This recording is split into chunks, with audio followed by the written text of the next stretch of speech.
Going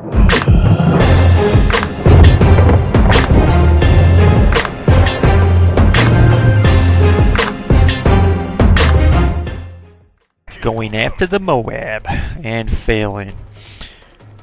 You know, since this game been launched, I never really went after it, never really tried to get a MOAB.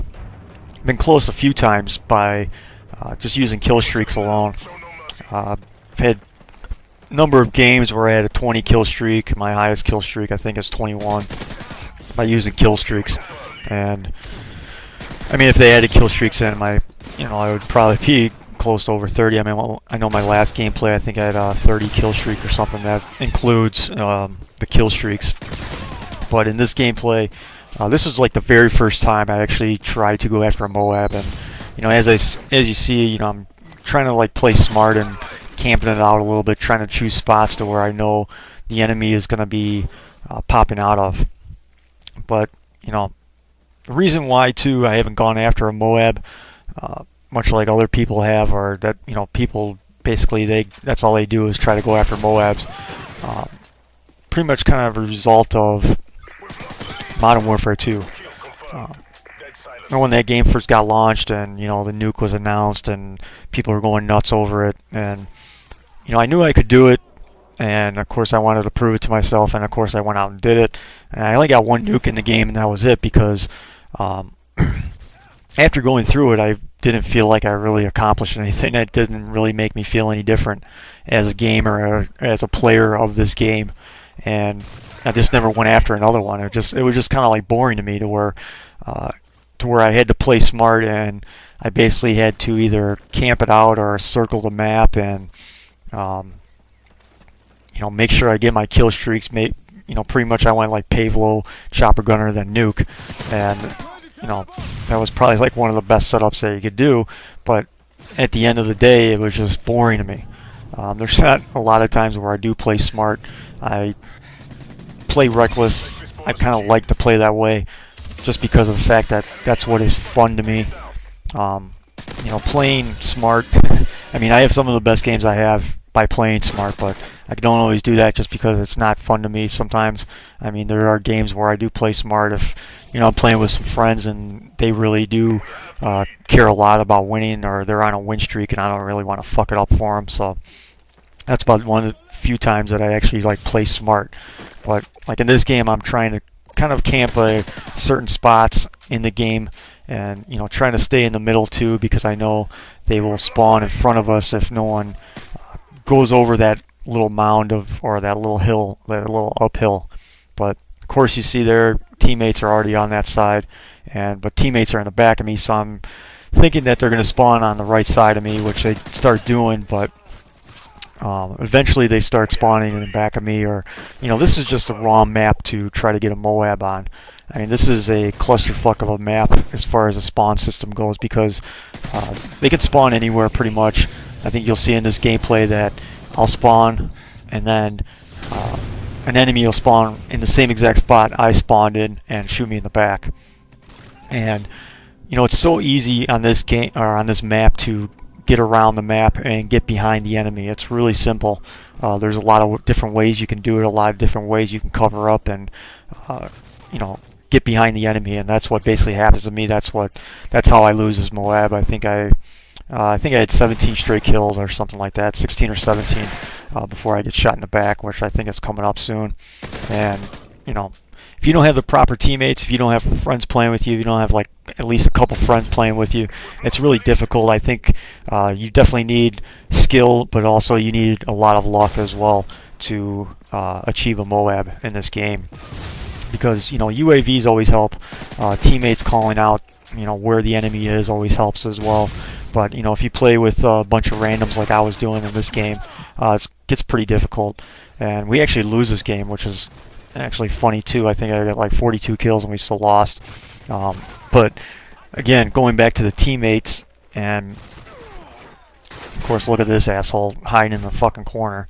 Of course, if you don't have teammates to back you up, you don't have teammates to help you out, you're going to have a struggle. You're going to have a struggle to get your MOAB, which, you know, I pretty much found out in this gameplay, because I think two of my teammates went a collective of 10 and 42 throughout the whole game, and that doesn't help at all.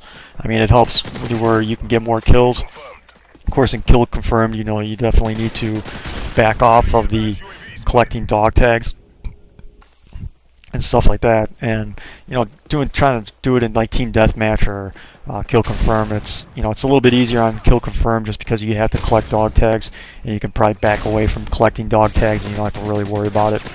But you know, probably like domination or demolition is probably like the best kind of gameplay to actually get like a MOAB and stuff like that. But going into something else, of course, the news. Like I said, my other commentary talking about Robert trolling, getting the axe, or resigning, and of course, news is all over YouTube and Twitter and whatever else. You know, what's the next move for Activision? Are they still going to keep on with Infinity Ward, or are they just going to completely dissolve the company of Infinity Ward altogether? Are they even going to allow Sledgehammer Games or Sledgehammer to make another game? Are they going to hand over the keys to them, even though they are responsible for the multiplayer? And, you know, quote unquote, Infinity Ward was only a consultant for the multiplayer, but you know, Sledgehammer's name is all over the multiplayer, and of course it's hacked. So, you know, what is the next move for Activision? Are they going to hand over the keys to Sledgehammer, or are they going to hand over the keys to somebody else? Who knows? I mean, I hope they do something about it to where they can get a good company in here to continue forward with this series and make it great again, because I think it's definitely lost its luster over the last couple of years. I mean, Black Ops has tried to come back and make a great game, or Treyarch has tried to come back and make the game great again, which it did, but then, you know, a title comes out of Modern Warfare 3 and kind of fucks it all up. So, you know, I know Activision will not do this just because of money. I mean, everything is about money, and they will never allow a game to come out like every 2 years. That's what I think needs to be done almost from the series to get its popularity back. I know you could, you know, show me all the marketing reports and all the financial reports of this game, and, you know, you'll tell me, well, this is the best-selling COD game of all time. Well, that's true, but it's also in the top 5 of most traded-in games from GameStop. And it's been holding like a top 5 record for the last like 2 or 3 months, and it's pretty ridiculous that you have a game like this of quote-unquote high quality, and it has a, you know, the trade-in value. I mean, this is a trade-in, it's in the top 5 for like the last like 3 or 4 months. I mean, that's kind of ridiculous in itself. But, you know, going to a 2-year time frame to make games, or to just say, okay, Treyarch, it's all yours. You're only going to be the only company that's going to be making Call of Duty now, or from now on. You know, I think that's what they might need to do. They could easily support a game for 2 years. They could easily come out with multiple, what am I looking for? DLCs throughout that 2 years. I mean, they could spread them out. They could do a DLC every 2 or 3 months. To make the game going, to keep that money flowing in, and to keep people continuously buying the DLCs, because the DLCs now are, you know, $15 a piece. You know, that's what they are. And of course, it kind of goes into my COD Elite, but I'll probably save that for like another commentary. But, you know, it would be nice if they, you know, correct me if I'm wrong though. I'm like all over the place here, but correct me if I'm wrong. But did Activision sign Bungie? Of course, Bungie was the maker of Halo, and didn't they? I don't know if I'm right or wrong on this, but I thought I saw something a couple years ago that Bungie signed on with Activision. Is there a possibility that Bungie might be taken over? Is there a possibility that they could be taken over for Infinity Ward and stuff like that? I mean, that'd be kind of decent. I would like to see what they could do with a multiplayer and a game like this, other than like Halo, even though I never really played Halo. But the times I have played, I kind of had fun with it, and multiplayer wasn't too bad. So, and of course, you know, the fan base for Halo alone is crazy amount of people.